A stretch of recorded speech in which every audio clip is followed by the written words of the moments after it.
प्लासी की लड़ाई असल में कोई लड़ाई थी ही नहीं।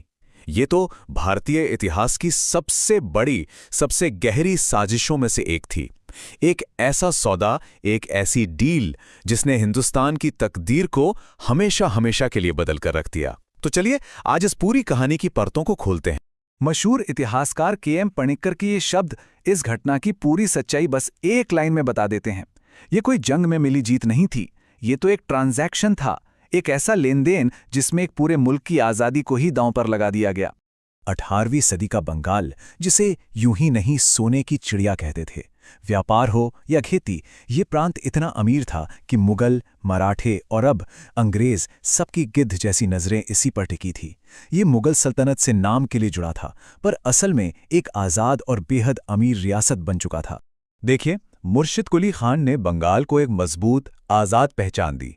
उनके बाद अलीवर्दी खान जैसे समझदार नवाब आए, जिन्होंने इसे और ताकतवर बनाया। और फिर 1756 में तख्त पर बैठा उनका नाती सिराजुद्दौला, एक नौजवान नवाब जिसकी किस्मत में एक बहुत बड़ा धोखा लिखा हुआ था। जो बूढ़े और तजुर्बेकार नवाब थे, अलीवर्दी खान, वो इन यूरोपीय ताकतों की असलियत को बहुत अच्छे से पहचानते थे। उन्होंने अपने नाती सिराज को एक ऐसी चेतावनी दी थी जो कह सकते हैं कि एक भविष्यवाणी थी। अलीवर्दी खान ने अंग्रेजों की तुलना मधुमक्खियों से की थी। सोचिए कितनी गहरी बात थी। उन्होंने समझाया था कि बेटा, अगर इन्हें नहीं छेड़ोगे तो ये शहद यानी फायदा देंगी, लेकिन अगर इनसे पंगा लिया तो ये डंक मार मार कर खत्म कर देंगी। पर शायद सिराज इस खतरे की गहराई को उस वक्त समझ नहीं पाया। तो हुआ ये कि अंग्रेजों ने नवाब से पूछे बिना ही कलकत्ता की किलेबंदी शुरू कर दी। अब ये तो सीधी सीधी नवाब की सत्ता को चुनौती थी। सिराज को गुस्सा आया, उसने हमला किया और कलकत्ता पे कब्जा कर लिया।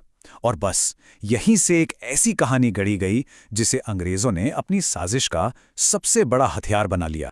1 2 3 ये नंबर अंग्रेजों ने पूरी दुनिया में फैला दिया कि नवाब की क्रूरता की वजह से उनके 123 लोगों की एक छोटी सी कोठरी में दम घुटने से मौत हो गई। ये आंकड़ा इतना बड़ा था कि इसने इंग्लैंड तक में सनसनी फैला दी और लोग बदले की आग में जलने लगे। इस पूरी कहानी को फैलाने वाला था हॉलवेल नाम का एक अंग्रेज। उसके मुताबिक नवाब ने 146 अंग्रेज कैदियों को महज 18 बाई 14 फुट के एक कमरे में ठूंस दिया था। ये अंग्रेजों का ऑफिशियल वर्जन था, एक ऐसी कहानी जो उन्होंने अपनी अगली कार्रवाई को सही ठहराने के लिए पूरी दुनिया को सुनाई। पर सवाल तो उठता है, क्या ये सच में हुआ था या ये सिर्फ एक मनगढ़ंत कहानी थी, एक बहाना ताकि जंग छेड़ी जा सके? आज भी बहुत से इतिहासकार इस घटना की सच्चाई पर बड़ा सवालिया निशान लगाते हैं। खैर, वजह जो भी हो, इस घटना का बदला लेने के नाम पर ईस्ट इंडिया कंपनी ने अपने सबसे चालाक, सबसे शातिर अफसर रॉबर्ट क्लाइव को मद्रास से बंगाल भेजा। और एक बात साफ थी, क्लाइव सिर्फ बदला लेने नहीं आया था, वो पूरे बंगाल पर कब्जा करने के इरादे से आया था। क्लाइव ये बात अच्छी तरह जानता था कि मैदान में सिराज की बड़ी फौज को हराना लगभग नामुमकिन है। इसलिए उसने जंग लड़ी, लेकिन मैदान में नहीं बल्कि बंद दरवाजों के पीछे। उसने एक ऐसी साजिश बुनी जिसमें नवाब के अपने ही लोग, उसके सबसे करीबी लोग शामिल थे। इस साजिश के किरदार कौन थे? एक तरफ था शातिर रॉबर्ट क्लाइव और दूसरी तरफ थे नवाब के सबसे भरोसेमंद लोग।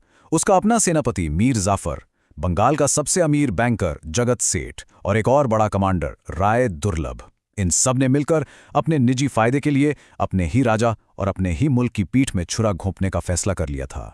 सौदा बिल्कुल साफ था। क्लाइव ने मीर जाफर को बंगाल के तख्त का सपना दिखाया। बदले में मीर जाफर को बस इतना करना था कि जंग के दिन अपनी फौज को लेकर चुपचाप खड़ा रहे और लड़े ही नहीं। और इस पूरे सौदे को पैसों की ताकत किसने दी? जगत सेठ ने। मतलब लालच ने वफादारी को सरेआम खरीद लिया। और फिर वो दिन आ ही गया। 23 जून 1757 प्लासी के मैदान में भागीरथी नदी के किनारे इतिहास का सबसे बड़ा धोखा हकीकत बनने वाला था। जरा इन आंकड़ों पर एक नजर डालिए। एक तरफ नवाब की 50,000 की फौज, 50,000, और दूसरी तरफ क्लाइव के सिर्फ 3,000 सिपाही। मतलब कागज पर तो ये कोई मुकाबला था ही नहीं, दूर दूर तक नहीं। कोई भी कहता कि नवाब की जीत तो पक्की है। पर जैसे ही जंग का बिगुल बजा, मैदान में एक अजीब सी खामोशी पसर गई। नवाब सिराजुद्दौला ने हैरान होकर देखा कि उसकी सेना का सबसे बड़ा हिस्सा, जिसकी कमान मीर जाफर के हाथ में थी, वो अपनी जगह से एक इंच भी नहीं हिल रहा था। धोखा अब खुल्लम खुल्ला सामने आ चुका था।